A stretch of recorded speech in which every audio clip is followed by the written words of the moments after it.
बिहार भर में 10,63,000 से ज्यादा जीविका का समूह हम लोगों ने बनाया है। ये कौन महिलाएं? ये गांव की महिलाएं हैं, गांव के गरीब घर की हैं। 2 जून की रोटी किसी प्रकार से चलती थी इनको, और अगर इनके बच्चे बीमार पड़ जाए, इनके घर में कोई शादी है, उत्सव है, पूजा है, तो इन मौके पर इनको महाजन का सहारा लेना पड़ता था। आज 10,63,000 जीविका समूह बनाया हमने। 1 करोड़ हम लोगों ने 31 लाख तक हम पहुंच गए, यानी 1 करोड़ 31 लाख घरों तक हम लोग पहुंच गए। अब इनको महाजन की जरूरत नहीं है, महाजन का सहारा की जरूरत नहीं है। इतनी आत्मनिर्भरता हम लोगों ने जीविका की दीदियों के लिए काम किया। बिहार की सरकार और बिहार के मुख्यमंत्री जी ने रोजगार का भी पिटारा खोल दिया। ये कम पढ़ी लिखी महिलाओं के लिए, पढ़ी लिखी लोगों के लिए तो रोजगार सबके लिए है, नौकरी सबके लिए है, लेकिन ये किसी प्रकार से जो हमारी गांव की महिलाएं साक्षर है, उसको हम लोगों ने कितना ताकत दिया है, कितना योजना चलाया है। आज कितना ताकतवर हो, ताली लग रहा है। अब मर्द लोग को लग रहा हो कि हमनियों के लिए कुछ होता था, अच्छा आपके लिए भी किया है। अब आप तो भुला जा रहे हैं, लेकिन हमारी गांव की महिलाएं हमको भूलने वाली नहीं है। हमारे मुख्यमंत्री अभी जितना हॉस्पिटल है, चाहे मेडिकल कॉलेज हो, चाहे जिला अस्पताल हो, चाहे अनुमंडल अस्पताल हो, चाहे ब्लॉक का अस्पताल में भी जहां जहां खाना बनेगा सरकार के तरफ से, ये सब जीविका की दीदियों को हम लोग रोजगार लगाएंगे। पहले कौन करता था? पहले बिचौलिया करता था। पटना का आदमी खाना कहाँ खिला रहा है? बेतिया में खिला रहा है। अरे भाई, बेतिया में खाना क्यों खिला रहे हो? जो हमारी गांव की महिलाएं हैं, तुमसे बेहतर तासीर का खाना बना करके उन गरीब रोगियों को भी खिलाती है, और रोगी के साथ अटेंडेंट जाता है उसको भी मौका देती है। यहीं तक पूर्ण नहीं है, ये इतना तालाब है, सब तालाब इनको दे रहे हैं, मत्स्य पालन का काम करेगी। तो आप सोच लीजिए कितना ताकतवर महिला हो रही है। और बहुत ज्यादा पढ़ी लिखी नहीं है, लेकिन इनको इतना हुनरमंद हम लोगों ने बनाया है कि इनका BA पास लड़का लड़की कोई इनका जवाब नहीं दे सकता है। इतना हुनरमंद इन लोगों को बनाया। अभी स्टॉल पर घूम के देखिएगा, जाने से पहले इधर पुरुष लोग बैठे हैं ना, इधर एक बार जाने से पहले स्टॉल को जरूर देखिए।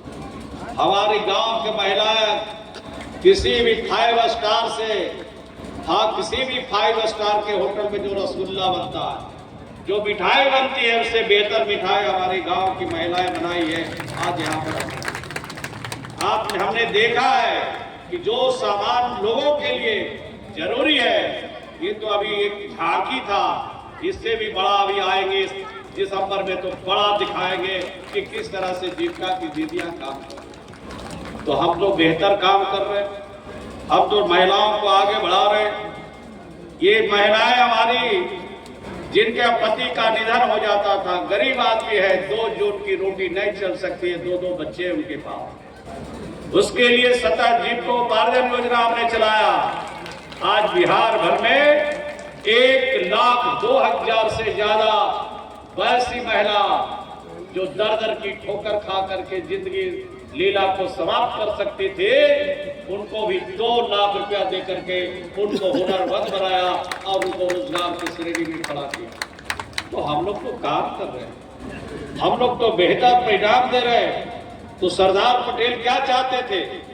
जो अंतिम कतार में बैठा व्यक्ति है, जिसको कोई सहारा देने वाला नहीं है, वैसे लोगों को आप आगे बढ़ाइए। यही तो काम सरदार पटेल चाहते थे, वही काम हम तो आज हमारे मुख्यमंत्री जी कर रहे हैं। तो हम लोग तो करने वाले लोग, तो हॉस्पिटल के साथ साथ अब जितना आवासीय विद्यालय है, उसमें भी खाना जीविका की दीदियां बनाएंगी। और जितने हमारे अभी अल्पसंख्यक भाई के लिए, नौजवान के लिए हॉस्टल बना है, लड़का लड़की के लिए, उसमें भी खाना बनाने के लिए सरकार की तरफ से ऑर्डर हो गया। अब बाहरी एक भी बिचौलिया खाना नहीं बनाएंगे, जो भी खाना बनाएगी हमारी गांव की और इस इलाके की, और बेतिया जिला में अगर है तो बेतिया जिला के हॉस्पिटलों में, हॉस्टलों में हमारी जीविका की दीदियां बनाएगी। अब सोचे, जाति का सबसे ज्यादा यहाँ पर विद्यालय है, हमारे हिसाब से 6 विद्यालय से ज्यादा होगा अनुसूचित जाति है। 9 में 9 विद्यालय में भी खाना कौन बनाएगी? तो हमारी जीविका की दीदियां। इतना बेहतर काम हो रहा है, इतना रोजगार सृजन कर रहे हैं। अगर इनको बच्चे बीमार पड़ते तो इनको 10 रुपया सैकड़ा में महाजन से सूद लेना पड़ता था, और 10 नहीं तो 5 की तो गारंटी थी, और चक्रवृद्धि ब्याज उसका बढ़ता जाता था। महाजन को देते देते खेत और गहना पूरा परिवार का बिक जाता था, तब भी महाजन का कर्जा वसूल नहीं होता था। ये काम हम लोगों ने इनको छुटकारा दिलाया, कितना बेहतर काम। इसी प्रकार से हम लोगों ने शिक्षा के क्षेत्र को बढ़ाया। आज बिहार में हम लोग पहला क्लास से नहीं, आंगनबाड़ी से शुरू करते हैं। आंगनबाड़ी में बच्चों को पोशाक के लिए 400 रुपया देते हैं। जैसे जैसे कल क्लास तकता जाता है, वैसे वैसे क्लास में बच्चों को पैसा बढ़ता जाता है, पोशाक का, छात्रवृत्ति का और किताब का भी पैसा उनके खाते में भेजते। हम वो मालूम है, हमारी सरकार को, हमारे मुख्यमंत्री जी को मालूम है कि बिना ज्ञान का कुछ नहीं हो सकता। जो लोग जीविका में जुटे वो तो बेचारी किसी तरह साक्षर बने, लेकिन इनके बच्चे को